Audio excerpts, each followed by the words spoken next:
BNP চুলও ছিটতে পারে নাই। এই আওয়ামী লীগ নাকি স্বাধীনতা আনছে, এই আওয়ামী লীগের জনগণের মুক্তির জন্য লড়াই করছে, তারপর আবার জনগণের ভোট দিতে তারা ভয় পাইছে। আর বিএনপিরে ভয় দেখান, বিএনপিরে ভয় দেখায় না।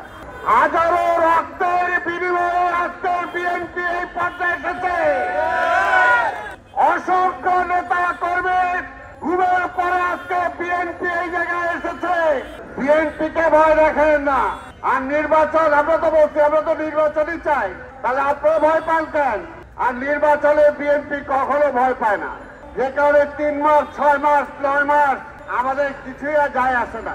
কিন্তু যায় আসে যখন দেশটা নিয়ে ষড়যন্ত্র চলে, যখন পরাজিত ফ্যাসিবাদ আবার ক্ষমতা আসতে চায়, যখন পরাজিত ফ্যাসিবাদের সাথে আপোষ করে অনেকে ক্ষমতা ভোগ করতে চান, তখনই আমরা চিন্তা করি।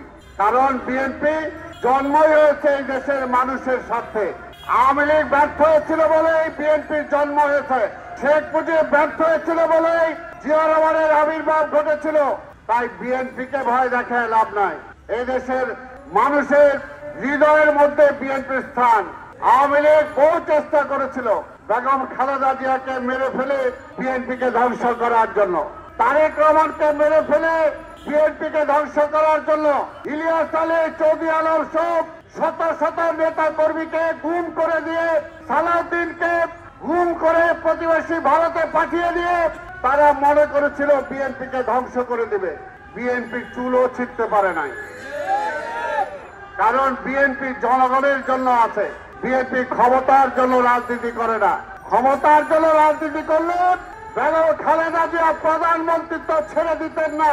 বিএনপি ক্ষমতার জন্য রাজনীতি করলে এই 5ই আগস্টে অন্যান্য রাজনৈতিক দল বলেছিল বিএনপি সহ জাতীয় সরকার গঠন করার জন্য, কিন্তু বিএনপি বলেছে না, জনগণের অধিকার জনগণকে ফিরে দিতে চাই, বিনা ভোটে আমরা ক্ষমতায় যেতে চাই না। শেখ হাসিনা স্বরাষ্ট্রমন্ত্রী সহ অনেক মন্ত্রণালয় বেগম খালেদা জিয়াকে বলেছিল নেন যে কয়টা মন্ত্রণালয় চান। বেগম খালেদা জিয়া মন্ত্রণালয় চায় নাই, ন্যায়ও নাই। তাই ভাই আমার পরিষ্কার কথা, 3 মাস হোক 6 মাস হোক 9 মাস হোক, আমাদের দাবিটা কি ছিল? পরিষ্কার। আপনি সংস্কার করতে চান করেন, কি কি সংস্কার করতে চান বলেন। এখন পর্যন্ত সংস্কারের নাম গন্ধই নাই।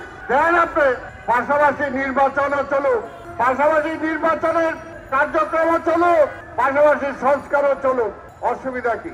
আবার নির্বাচিত সরকার এসে যাতে বাকি সংস্কারগুলো করতে পারে সেই ম্যান্ডেটটা আপনারা দিয়ে যান। আলোচনা করেন সব রাজনৈতিক দলের সাথে, কোনো আপত্তি নাই। কিন্তু দেশের এইরকম ঘনঘটা সৃষ্টি করেন না। আমরা দেখতে পাচ্ছি সীমান্তে উত্তেজনা। কি কারণে?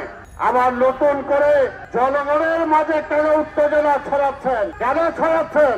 আমরা তো উত্তেজনা চাই না। এমনি জিনিসপত্রের দাম কমে নাই, বিদ্যুৎ, পানি, গ্যাসের দাম কমে নাই। মানুষের আজকে কি অবস্থা? খেতে খাওয়া মানুষের, মধ্যবিত্ত মানুষের। চাঁদাবাজির কথা বলেন, সরকারে কে আছে? সরকারে কারা আছে? আপনারা আছেন সরকারে। আপনারা কেন চাঁদাবাজি বন্ধ করতে পারেন না? কেন সিন্ডিকেট ভাঙতে পারেন না? কারে দোষ দেন? বিএনপি তো ক্ষমতায় নাই, খালি বিএনপি বিএনপি বিএনপি করেন।